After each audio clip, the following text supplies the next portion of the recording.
안녕하세요, 여러분. Hello, everyone. Our story today comes from Korea, a country in Eastern Asia. In today's story about the blind man's daughter, you will notice that the girl's name is Shim Chung. Chung is her first name, like Jenny or Maria or Susie. And Shim is her family name. As in many Asian cultures, the family name is set first. So, if your name is John Smith in Korea, you would be called Smith John. Listen now to the tale of the blind man's daughter.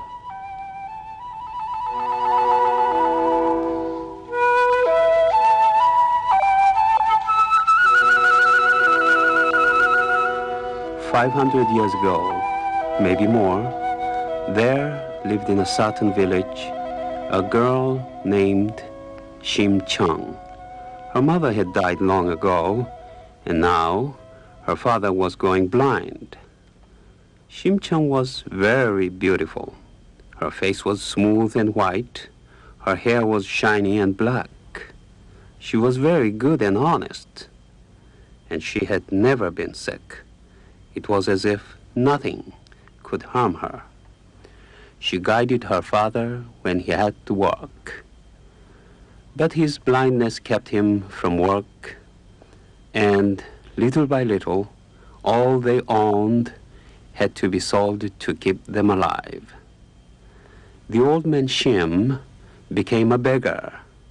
He felt ashamed that his daughter had to go with him to beg for coins. One day, he went out alone. He tripped and fell into a ditch. He tried to climb out, but he couldn't. Then a strong hand reached out and lifted him up, and a voice spoke to him. "Give me 300 bags of rice for the temple, old man, and in time you shall have your eyes once again." It was the voice of a priest from the temple, and the old man's heart filled with hope. That evening, he told his daughter what had happened. But as he told her, his hope went away, and he got very, very sad. Aigo, there is no way for beggars like us to get so much rice." That night, as Shim Chung drifted off to sleep, she sighed, "What to do? What to do?" "Do as I say," someone answered. In a dream, her dead mother told her how to get the rice and help her father see again. The next morning, Shim Chung awoke early. She dressed in a long gray gown and a big hat. Then she walked to the house of a very rich merchant. Now, this merchant owned many, many boats that brought rice to faraway China. But there was a river dragon who would not let the boats go through. He would spit water and lash the waves with his tail. It was too dangerous for boats to sail.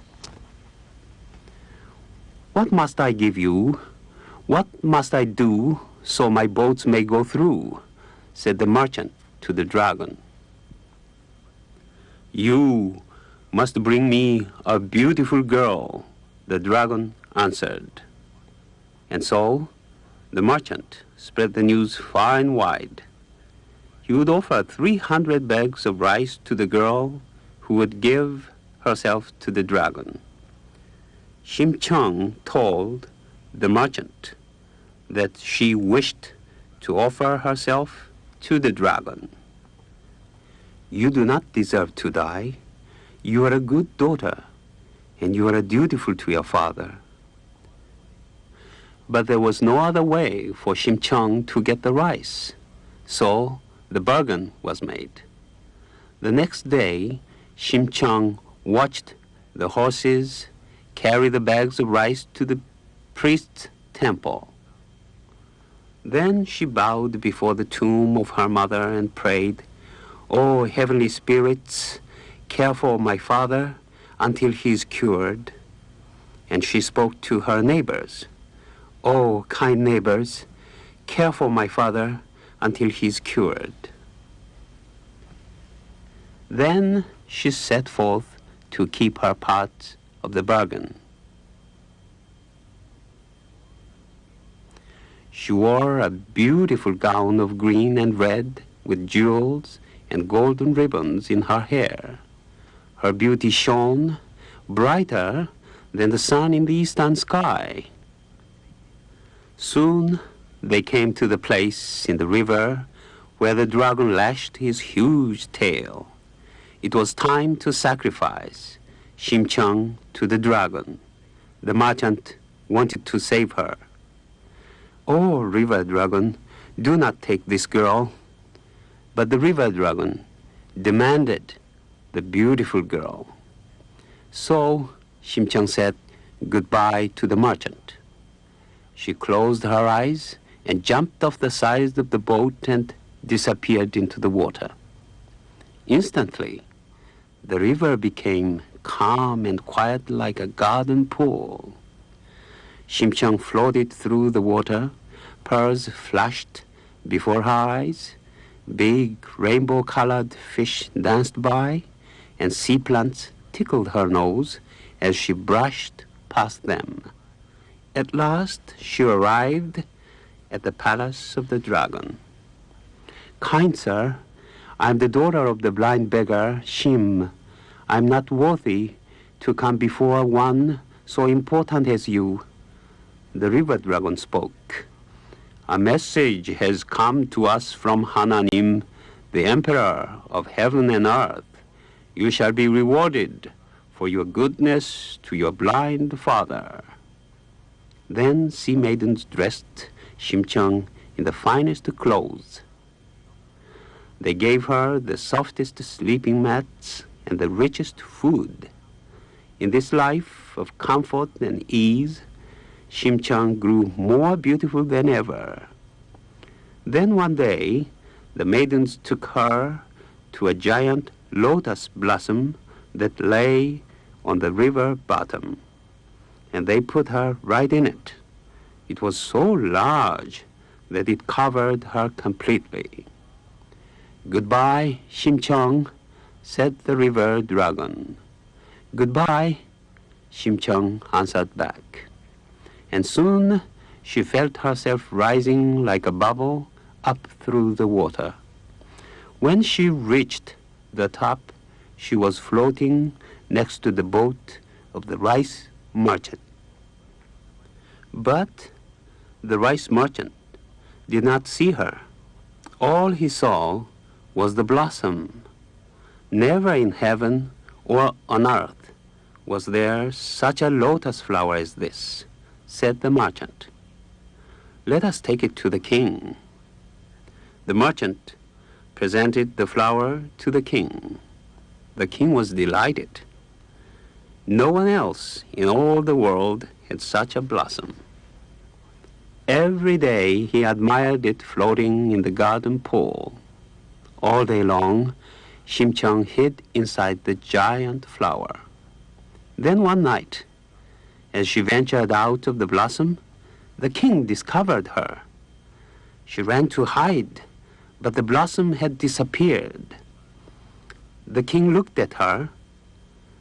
"Can this be a spirit? She is so beautiful." He called his wise men. On the day the lotus flower was brought to the king, a bright new star had appeared in the sky. That's a good sign. And so he made Shimchang his wife. Shimchang was happy in her life as a queen, but some days she would think of her poor father. "Here I have all I want, but my poor father's eyes are closed to the world." One day, the king saw her weeping. "Aigo, my husband," Shimchang said to the king, "I have had a dream about a blind man. It makes me cry. I should like to do something for all the blind people in the kingdom. So a message was sent to all the blind beggars of the kingdom to invite them to a feast in the king's courtyard. 1 day, 2 days, and 3 days passed. Beggars came from far and near to eat rice and kimchi. Queen Chang watched every day, hoping the next person would be her father. The end of the feast came, and still no father. Then one day, there was a noise in the courtyard. A latecomer was being pushed about by the servants. "Father, father, it is my dear father. Let him stay." She ordered her servants to dress him in new clothing and bring him to her chamber. "What wonder is this?" said the old man Shim, when he heard his daughter's voice. "Do apricots bloom in the snow? Do horses have horns? Do the dead men come to life? How can I be sure you are truly Chang?" And he rubbed his eyes. Suddenly, just as the temple priest had promised, the old man's sight returned. "Oh, my goodness, you are beautiful," he said. The king welcomed Shim Chang's father into the palace, and Queen Chang was happy all day long. Her father could see again. This was the heavenly reward to the dutiful daughter of the blind beggar Shim.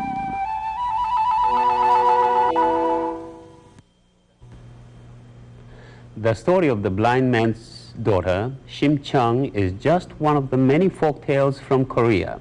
You can find others in your school or public libraries. Stories such as The Man Who Lived 1,000 Years and A Korean Cinderella, Kongji Patji. Read and enjoy the folk tales from Korea and from all over the world. Share a story with a friend so our tales will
was funded in part by a grant from the Corporation for Public Broadcasting.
Our story today comes from the Philippines, a group of islands in the Pacific Ocean.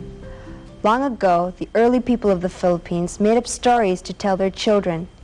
These folk tales were the textbooks of their day. They served to preserve the history and traditions of the people. They told about events that had happened and also tried to explain the interesting things in nature that they saw about them. In a land of volcanoes, earthquakes, and violent storms, there was a lot to try to explain. Mountains erupted, and sometimes the earth shook beneath their feet, and new islands rose unexpectedly from the sea. The people were always surrounded by nature, so they were often puzzled by some of the oddities they saw. What was this fish with no bones or scales and looked like a blob of jelly? What made insects glow in the dark? Where did the eagle come from? And the crocodile? They made up a story for everything. Talking animals are found as characters in folktales everywhere, and, as is proper in a tropical country, it is a quick-thinking monkey who is the hero of today's story. Jose and the Crocodile, in its characters, setting, and topic, is a typical Filipino story. This story may be like some stories you have heard before. Tell me if it is. Now, listen to this tale of Jose and the Crocodile. It begins, noong unang panahon,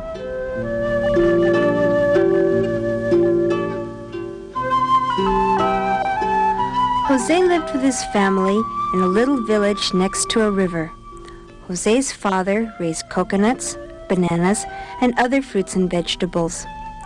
One day his mother asked, "Jose, will you please gather some coconuts? I need them for cooking and feeding the hogs, and your father would like to sell some at the market." "Yes, mother, right away," Jose answered.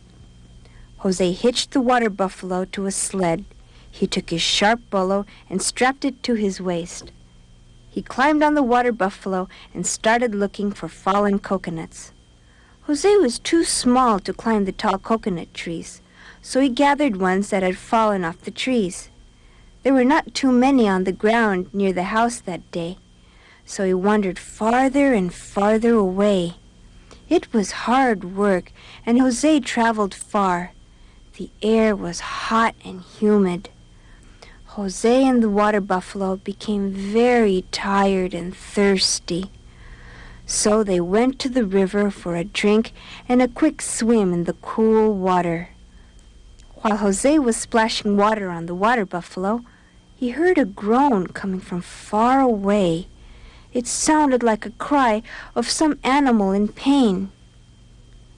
Jose became worried.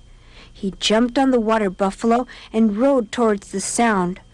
The groans became louder and louder as they rode. Soon, Jose saw a big rope hanging from a branch of a large tree. At the end of the rope was a net, and in the net, a big crocodile was fighting to get out. Crocodile catchers were here again, thought Jose to himself. They will make shoes and belts and bags out of this poor crocodile's skin. "Little boy, please help me. I have a wife and children," begged the crocodile with big tears in his eyes. "If you set me free, I will give you a large gold ring," promised the crocodile. Jose felt sorry for the crocodile and decided to help him. "Besides," he thought, "when I get the gold ring, Father can sell it and we won't have to work as hard anymore." He took his bolo from its wooden sheath and stood on the water buffalo and, after several blows, cut the rope. Jose climbed off the buffalo and cut the net into pieces. The crocodile slid through the net. He was free again. "Now that I have set you free, may I have the gold ring you promised me?" "The beautiful gold ring is in my house down the river. Hop on my back and we will go and get it. Then you will be rich." Jose did just as he was told. Quietly, the crocodile slid down the bank into the river. Jose held tightly to the crocodile's slippery back. Foolish child. He has no idea that I want to eat him. I'm very hungry, and he will make a tasty meal. As the water got deeper and deeper, Jose asked, "How much farther is your home? Are we close to it now?" The crocodile turned his snout towards Jose and said, "Oh, I just remembered. The ring is in my stomach. I'll have to swallow you so you can get it yourself." As Jose looked at the large teeth in the crocodile's huge mouth, he became frightened. "Oh no, Mr. Crocodile, please don't swallow me. I shall never get out of your stomach alive. Let me go, please let me go. I don't even want your ring anymore." Jose begged and begged. The crocodile decided to play a game with Jose. "All right, my boy. Inasmuch as you helped set me free, I will give you a chance to be free. You must ask the next 3 things that float down the river whether or not I should eat you. If they say no, then I will set you free. But if they say yes, I will eat you up." Jose had no choice. "That sounds fair enough." The first thing they saw floating down the river was an upside-down banca, which is a dugout canoe. "Banca, Banca, please help me." "What can I do for you, young man?" asked the banca. "Do you think it is fair for this crocodile to eat me up after I set him free from the trapper's net?" "Well, son, let me tell you. When I was a new banca, my owner was very proud of me.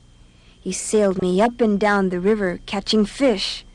I carried vegetables, rice, chickens, and even his family. But as I grew older, I acquired some leaks. So my owner decided to build another banca and sent me floating down the river. I'm slowly rotting away. People are not very grateful. Why should Mr. Crocodile be grateful? If I were he, I would eat you up." And with that, the banca floated past Jose and the crocodile. Next came a torn basket with moss growing on its sides. "Basket, Basket, please help me. Please tell the crocodile he shouldn't eat me after I set him free from the trapper's net." The basket creaked and said, "Ha! People wish others to be grateful, but they themselves never show gratitude. Why, when I was new, my owners took me to the market and filled me with vegetables and fruits. Yes, I was very useful. But the loads got so heavy that after a few months, I started falling apart. Then my master's wife threw me away. Here I am floating all day and all night, just rotting away. Crocodile, eat that boy up. Teach people a lesson on thankfulness." Jose was getting sadder and sadder. He cried for his mother, and he cried for his father. Then a battered old hat came floating by. "Hat, Hat, please help me. Please tell the crocodile not to eat me. I set him free from the trapper's net, and now he wants to eat me. Please tell the crocodile it's not fair." The hat laughed. "Thankfulness? My boy, talk about thankfulness. I remember when I was new, my master wore me proudly. I kept him cool when the sun was hot and dry when it rained. Then I grew old and shaggy, and he threw me into the river. So here I am just floating in this river all day and all night, and I am rotting away. Crocodile, eat him up. You should not be thankful to people who do not know how to be thankful themselves." The crocodile was happy. At last he was going to have his meal. Jose cried and cried. He cried so loudly that a monkey sitting on a tree by the river heard his cries. The monkey chattered and ran up and down a branch. "Oh, Mr. Crocodile, Mr. Crocodile, give me a ride, please. I'd like to float down the river, too. said the monkey. Why, certainly, my dear friend. We will be happy to give you a ride, said the crocodile. What a great meal I shall have today. A tasty boy and a monkey. Mr. Crocodile, come closer to the riverbank so I can jump on your back. Come closer, closer. The crocodile came closer and closer. Then suddenly, the monkey threw a vine to Jose. Jose caught the vine and lifted himself off the crocodile's back and onto the tree. The crocodile snapped his jaws and lashed his long tail just inches from Jose's feet. But Jose was safe on the tree. Thank you. Oh, thank you. How can I ever repay you for saving my life? Easily, said the monkey. What I love most is bananas. Ask your father to plant enough banana trees to feed both your family and my family. That will be enough payment. All right, I will, said Jose. Jose climbed down the tree, and the monkey jumped on his shoulder. Then they both ran to tell the story to Jose's family. And from that day on, Jose and the monkey became very close friends.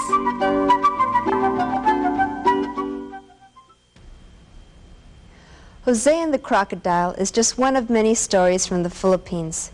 You can find others in your school or public libraries. Stories like Datu Omar and the Fairy, and Princess Maring, the Huntress, and the story of the absent-minded king. Read and enjoy the stories from the Philippines and from all over the world. Share a story with a friend so our tales will never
program was funded in part by a grant from the Corporation for Public Broadcasting.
Nehoma.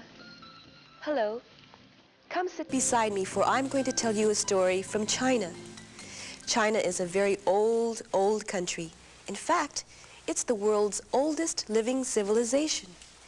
The Chinese people call their country Zhongguo, which means middle country. Today, most of the people live in small villages and work together in communes.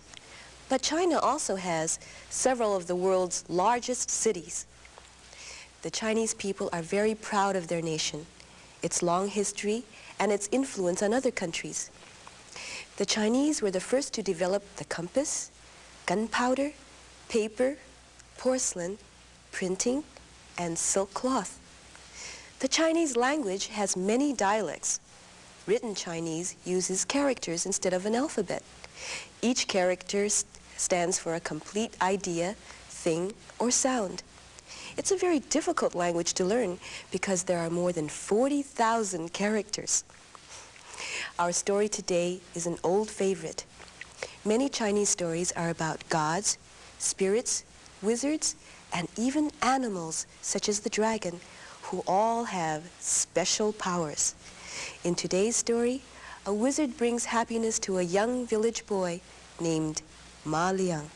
So, come, sit beside me, and I'm going to tell you the story of Ma Liang and the magic brush.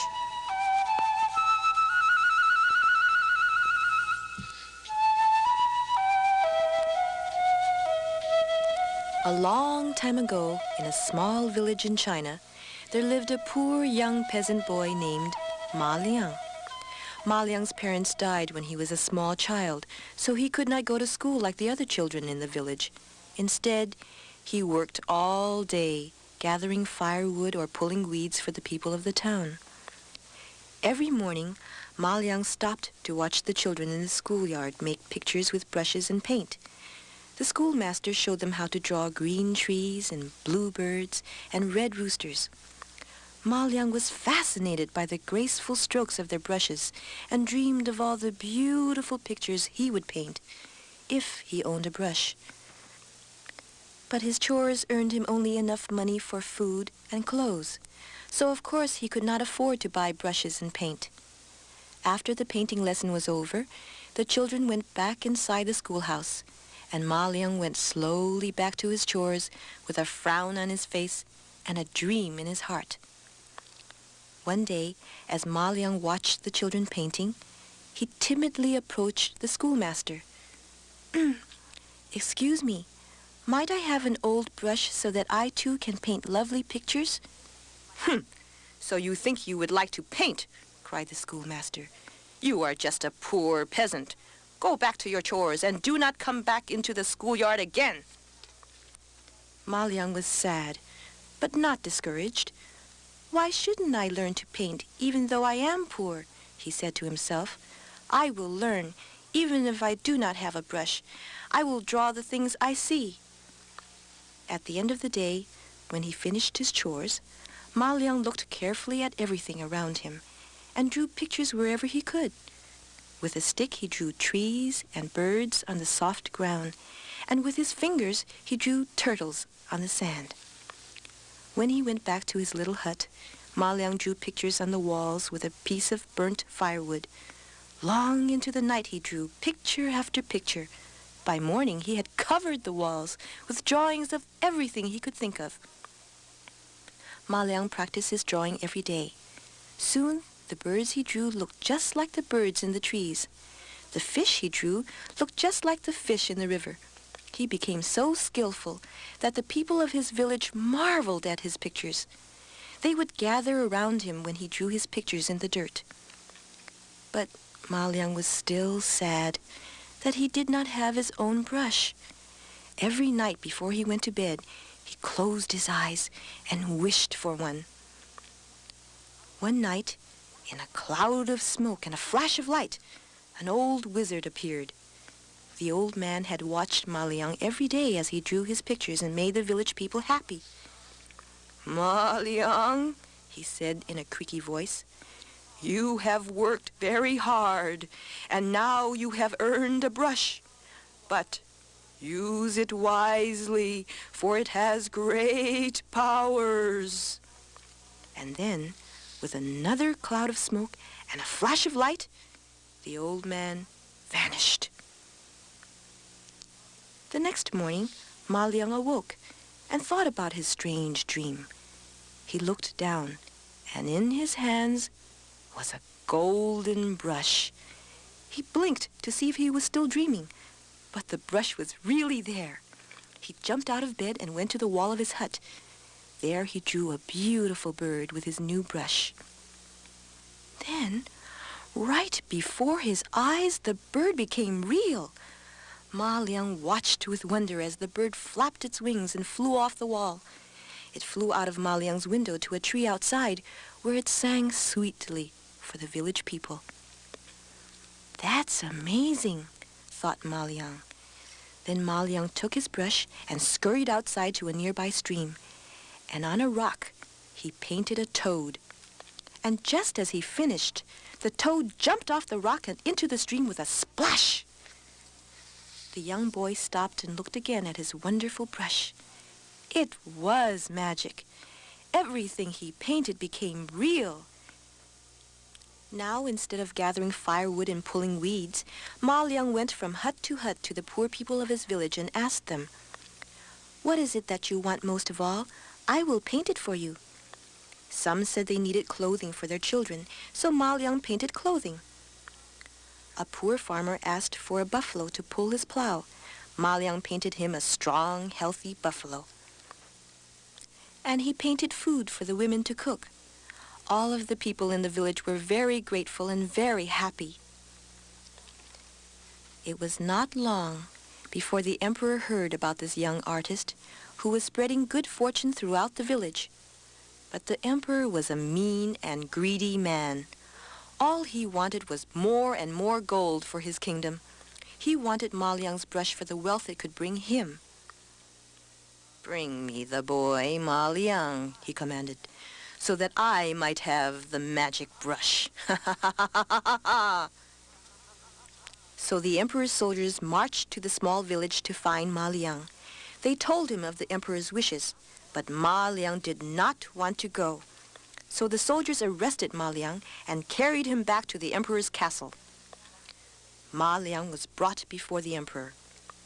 "So, you're the boy who paints pictures for the village people. If this is so, paint me a golden dragon," demanded the emperor. Ma Liang pretended he did not understand.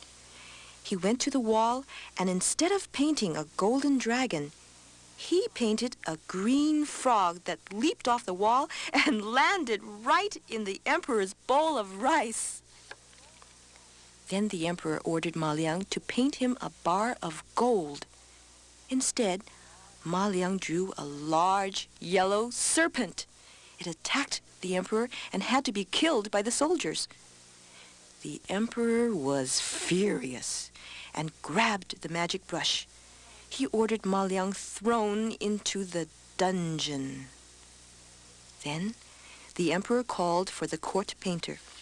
He handed him Ma Liang's brush and said, "Paint me a great tree with leaves of gold coins that will fall like rain when I shake the branches. Do it at once." The court painter did as he was told. When he finished, there was a beautiful picture of a tree on the wall with many gold coins on its branches. But when the emperor rushed to the tree to shake the branches, he ran right into the wall and bumped his head on it. The tree was not real. It was only a picture. Now the emperor realized that the brush had magical powers only when Ma Liang was the painter. He ordered his soldiers to bring the boy from the dungeon. When Ma Liang appeared, the greedy emperor tried to make friends with him and spoke to him kindly. "Here is your magic brush. I know I cannot use it to paint the things I want, but if you will stay in my palace and paint pictures for me, I will make you very rich." Ma Liang pretended to agree. So the emperor handed Ma Liang the brush. "Now, paint me a mountain of pure gold," he said. Ma Liang painted the mountain, but he painted it behind a great and beautiful blue sea. "Beautiful, beautiful," cried the emperor. Now, paint me a ship so that I can sail to my mountain and bring back the gold." In a twinkling, Ma Liang painted a fine ship worthy of an emperor. The emperor and his soldiers quickly climbed aboard and set sail for the mountain. But since there was no wind, the ship moved very slowly. So the emperor called out, "Too slow! Too slow! Paint a wind to speed us along!" Again, Ma Liang did as he was told, and he painted a huge gust of wind to move the emperor's ship. The wind tore at the sails, and great waves pounded the ship. "Too much!" cried the emperor angrily. "You will sink us!" But Ma Liang could not hear the emperor's cries. The storm he had painted was too loud. The wind howled, and the waves crashed about the wooden ship. Then with a great crack, it split in two and sank into the stormy waters. Ma Liang walked slowly away from the palace. Never again was he forced to paint for evil purposes. Instead, he traveled across the lands of China, from one small village to another, and painted for the poor with his magic brush.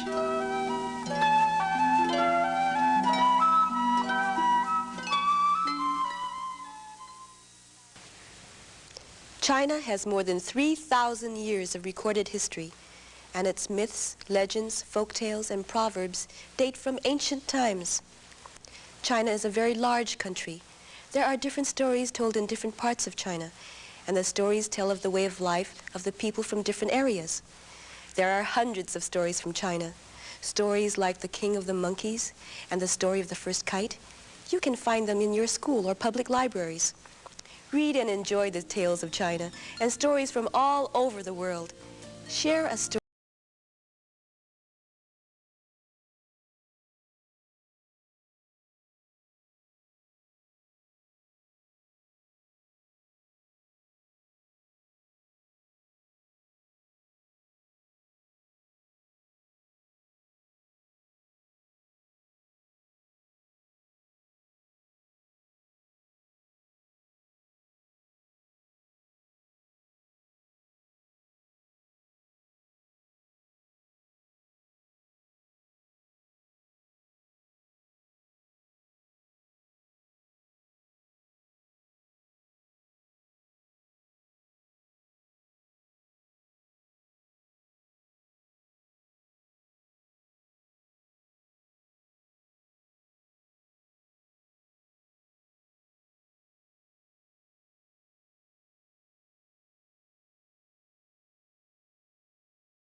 The program was funded in part by a grant from the Corporation for Public Broadcasting.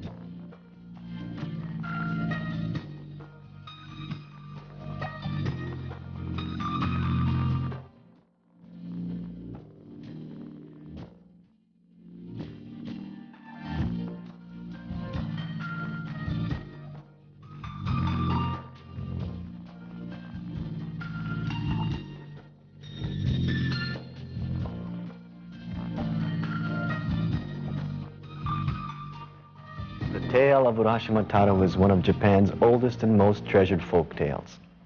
The story has been passed from one generation to another and is still an old favorite. Today, the Japanese people try to combine the best of Western and Japanese ways of life. They eat both Japanese and Western foods, read both Japanese and Western books, and wear both Japanese and Western clothes. The people love beauty, and many take vacation trips to admire the beautiful trees and flowers of their country. They often travel in large groups, and sometimes a whole school class takes an overnight trip. Japanese children go to school and study many of the same subjects as students in the United States, but more time is spent on reading and writing because the language is so difficult. The Japanese borrowed the Chinese system of writing as well as many Chinese words. The writing includes symbols, which were once picture words. Long ago, when Japanese children asked questions, many times the elders would tell a story to explain the answer. The children often asked about the life of a prince or a princess. When they asked why they too could not live like royalty, their parents answered by telling them the story of Urashima Taro. And they began by saying, "Mukashi, Mukashi."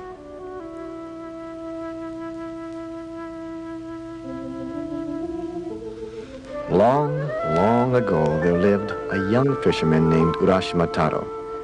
He lived with his old parents in a small village on the coast of Japan. Taro's father had been a fisherman before him and had taught him the skill and knowledge of fishing. But now, since his father was too old and too tired, Taro became the fisherman of the family. Everyone in the village knew Taro was a great fisherman, but he was also known for his kind heart. He would chat with the young, the old, and the lonely, bringing a little joy into their lives. One cool evening, Taro came home after a long, discouraging day. He had only caught 3 small fish. The fishing has been poor, he thought. Taro pulled his small boat onto the beach and started home. On his way, he heard some children laughing excitedly. He saw them tormenting a small sea turtle. "If you keep poking at that sea turtle, it'll die," called Taro. The children paid no attention and continued teasing the creature. Then Taro thought of a better way to deal with the mischievous children. "What if I trade you my fish for the turtle?" asked Taro. The children looked at each other, then looked at the sea turtle, and they cheered. "It's a deal." So, Taro handed the children his day's catch in exchange for the turtle's safety. The children ran off into the distance, laughing and chattering about their great bargain. Taro knelt down and gently picked up the small, shivering turtle. "I will return you to your home in the sea," said Taro. "I'm sure you will be much happier there." Taro walked to the edge of the water and carefully coaxed the turtle into the gentle waves. He waited until the turtle disappeared far in the distance. And then he headed home with an empty basket. The next morning, as always, Taro rowed out to the open ocean. As he sat and waited for a fish to come, the soft waves splashed against the sides of his boat. It was very quiet and peaceful. Suddenly, he heard his name ring out in the ocean breeze. He looked around, but there were no other boats in sight. I must have heard the cry of a seagull, thought Taro, and he went back to his fishing. Again, he heard his name, this time clear as a bell. He looked around again. He saw a sea turtle swimming alongside his boat. "A sea turtle calling my name?" chuckled Taro. "Yes, Taro," answered the sea turtle, surprising the lad even more. "Thank you for saving my life yesterday." "Oh, it's you," said Taro. "You are very welcome." Then the turtle asked Taro if he had ever seen the Dragon Palace. Taro shook his head and said, "Oh, I have heard many enchanting stories of this magnificent palace at the bottom of the sea, but I, myself, have never had the pleasure of visiting this wonderful place." "Then I would like to take you there," said the turtle. Taro returned to his fishing and said, "I'd love to go, but I haven't finished my work. Besides, I don't have the strength to swim that distance." "Oh, you may ride upon my back," said the turtle. And at that moment, the turtle grew to more than twice its size. "Now won't you come with me?" asked the turtle. Taro could not resist the invitation, so he climbed onto the giant sea turtle's back, and he held onto the animal's shell. Then they dove into the deep blue sea. Strangely enough, Taro didn't grow tired as he traveled through the depths of the ocean. They swam through fields of golden seaweed until they reached a clearing. In the distance, a magnificent gate appeared. When the two travelers arrived, they could see a courtyard of colorful fish. The fish gave Taro a warm welcome and led them to a large hallway that was lined with golden columns so tall they seemed to touch the sky. The floors were tiled with rainbow shells more brilliant than the scales of a fish, and the walls were covered with coral, pearls, and precious stones. Never before had this fisherman seen such beauty and elegance. A lovely princess appeared. "Welcome to my father's palace, Urashima Taro. The sea turtle has told me of your kindness, and I'm so glad you have decided to come." Her voice echoed through the chambers like a melody. She led him to a large table covered with elegant trays of delicious foods. Such a marvelous feast for a mere fisherman, thought Taro. Court musicians filled the room with beautiful music. Taro spent many enchanted hours at the Dragon Palace. Each day brought new pleasures to behold, and every wish Taro ever had came true. He was so happy there, he forgot everything. 3 days slipped by before he even gave a thought to the home he left behind, his parents, or his life as a fisherman.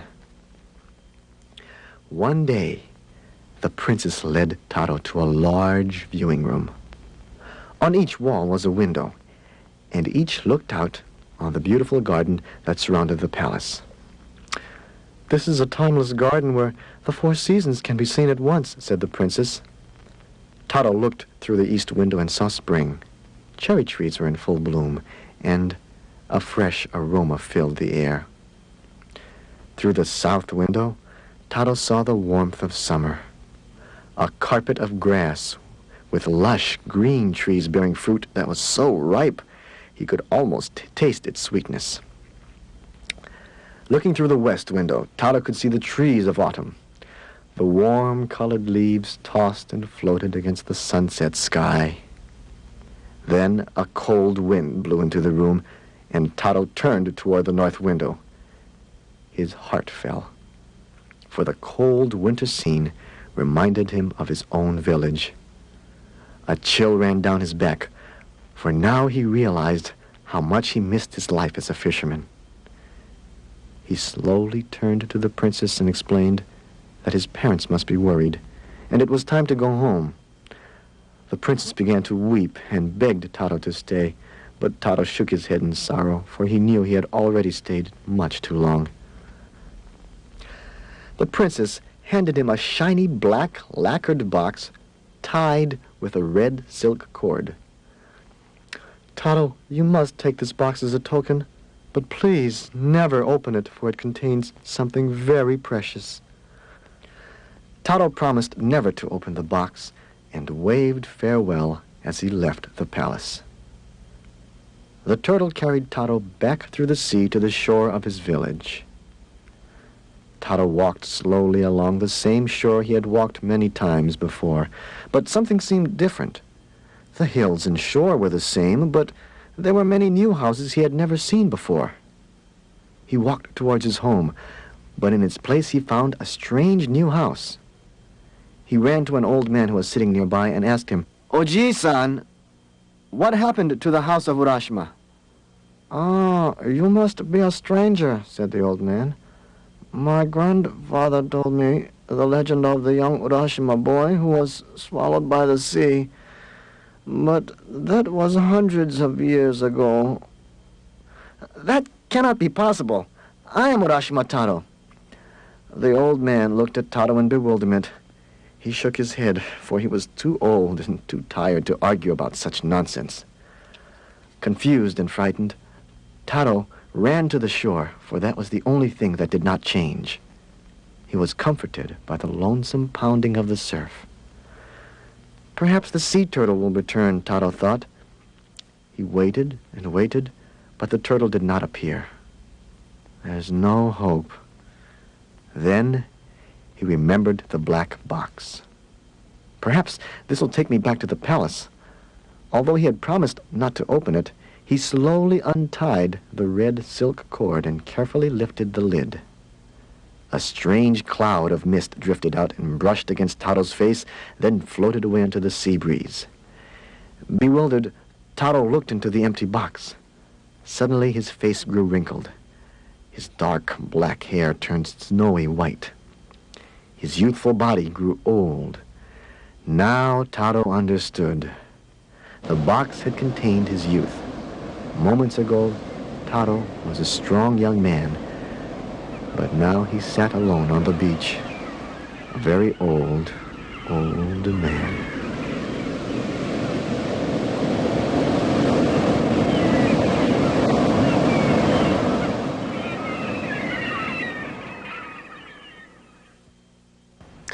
The tale of Urashima Taro is a story with many different meanings. Some say the moral of the story is never break promises. Others say the moral is that fortune and money do not always bring happiness, and that true happiness comes from the family, the home, and the heart. Still other people say there is no moral at all to this story. It's just a story which will make you feel happy and make you feel sad. Urashima Taro is one of many folk tales from Japan. You can find others in your school and public libraries, like Momotaro, the Peach Boy, and Kaguya Hime, the Luminous Princess, and Shitakiri Suzume, the Tongue-Cut Sparrow. Read and enjoy the folk tales from Japan and from all over the world. Share a story with a friend.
Was funded in part by a grant from the Corporation for Public Broadcasting.